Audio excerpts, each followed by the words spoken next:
कभी आपने ऐसी विदाई देखी है जहां नेता कुर्सी छोड़ भी रहा हो और कुर्सी पर बना भी रहना चाहता हो?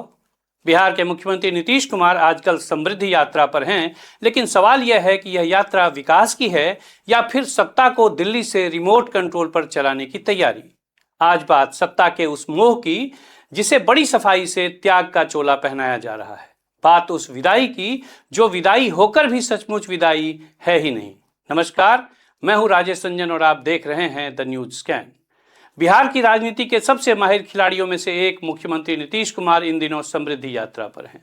धूप में पसीना बहा रहे हैं, जनता से मिल रहे हैं, मन से भाषण दे रहे हैं। तय है कि नीतीश कुमार को अब राज्यसभा जाना है, लेकिन वे लगातार बिहार और अपनी बात कर रहे हैं। दिलचस्प बात यह है कि नामांकन की स्याही अभी ठीक से सूखी भी नहीं है, लेकिन मन से वे पूरे आत्मविश्वास के साथ ऐलान कर रहे हैं, हम बिहार को देखते रहेंगे। सुनने में यह वाक्य बहुत भावुक लगता है, जैसे कोई पिता घर छोड़कर जाते समय बच्चों को भरोसा दे रहा हो कि चिंता मत करो, मैं दूर रहकर भी तुम्हें देखता रहूंगा। लेकिन राजनीति में देखते रहना सिर्फ भावुकता नहीं होती, इसके मायने बहुत गहरे और व्यापक होते हैं। क्या यह सिर्फ देखना है या फिर यह एक तरह की निगरानी है? क्या यह आने वाली सरकार के ऊपर एक अदृश्य चाबुक की घोषणा है? इधर जदयू और भाजपा के नेताओं ने भी लगभग कोरस में ही एक वाक्य दोहराना शुरू कर दिया है, नई सरकार नीतीश जी के मार्गदर्शन में ही चलेगी। वाह, राजनीति के शब्दकोश में मार्गदर्शन एक बड़ा दिलचस्प शब्द है। अक्सर इसका मतलब होता है आप कुर्सी पर नहीं हैं, लेकिन कुर्सी की चाबी अभी भी आपकी जेब में ही है।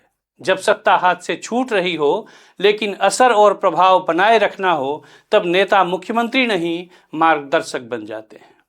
अब जरा सोचिए, जो नई सरकार बनेगी, जो नया मुख्यमंत्री होगा, क्या उसके पास सचमुच स्वतंत्र फैसले लेने की आज़ादी होगी या फिर हर बड़े निर्णय से पहले उसे दिल्ली की ओर देखना पड़ेगा कि मार्गदर्शक मंडल की क्या राय है?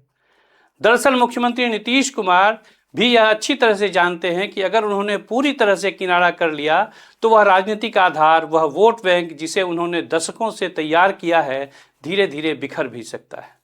भाजपा भी अभी एक शांत संतुलन के साथ ही चलना चाहेगी। इसीलिए यह समृद्धि यात्रा सिर्फ विकास का संदेश नहीं है, यह अपने जनाधार को एक संकेत भी है कि मैं भले ही दिल्ली जा रहा हूं, लेकिन मेरा साया यहीं रहेगा। अब सवाल यह है कि लोकतंत्र का यह कैसा मॉडल है, जहां सत्ता का औपचारिक हस्तांतरण भी हो जाता है, लेकिन सत्ता की छाया वही पुराना चेहरा बनकर मंडराती रहती है। क्या यह आने वाली सरकार की ताकत है या फिर उसकी पहली और सबसे बड़ी कमजोरी? जनता के मन में एक सीधा सवाल उठ रहा है, अगर बिहार को आपको ही देखना है तो फिर यह राज्यसभा जाने का रास्ता क्यों? और अगर सचमुच नया नेतृत्व तैयार हो रहा है तो उसे मार्गदर्शन के भारी बोझ तले क्यों दबाया जा रहा है? खैर, बिहार की राजनीति में यू टर्न कोई नई चीज नहीं है, लेकिन ये जो नया मोड़ है, इसे एग्जिट टर्न कहा जा रहा है। अब देखना दिलचस्प होगा कि यह देखते रहने का वादा बिहार को सचमुच समृद्धि की ओर ले जाता है या फिर सत्ता के दो केंद्रों के बीच एक नई उलझन पैदा करता है।